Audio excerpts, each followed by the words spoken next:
Ang debosyon natin mula sa kasama ni Jesus ngayong araw ng Lunes, ika-4 ng Agosto ay pinamagatang magtiwala sa driver. Mula sa panulat ni Binibining Jeter Ann Rizaldo ng Cordillera Administrative Region, Philippines. Atin pong basahin ang Isaias 41, talatang 8 hanggang 10 at bigyang pansin ang Isaias 55, talatang 8. Ang sabi ni Yahweh, iba ang isip ninyo sa aking kaisipan, hindi ko kaparaanan ang inyong kaparaanan. Gustong-gusto ko ang wikang Ingles pero hindi ko naisip na may patutunguhang trabaho ang pagkagusto ko rito.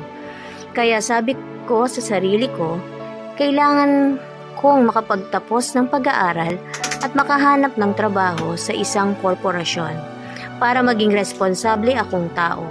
Nag-aral ako ng business administration dahil desperado ako.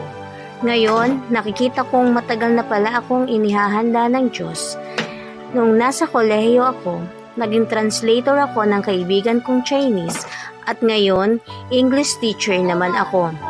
10 taon na simula nung nag-teacher ako at nasusustentuhan nito ang mga pangangailangan ko at nakakatulong din ako sa aking pamilya.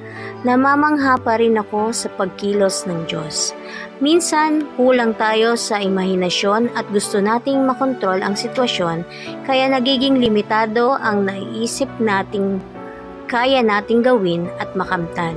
Kapag tayo ang nagmaneho ng ating buhay, nalilimutan nating ang Diyos ang nagpapakita sa atin ng tatahakin nating daan.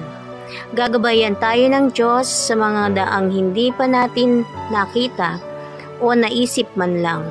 Ang nakikita lang natin ay yung daan sa harap natin.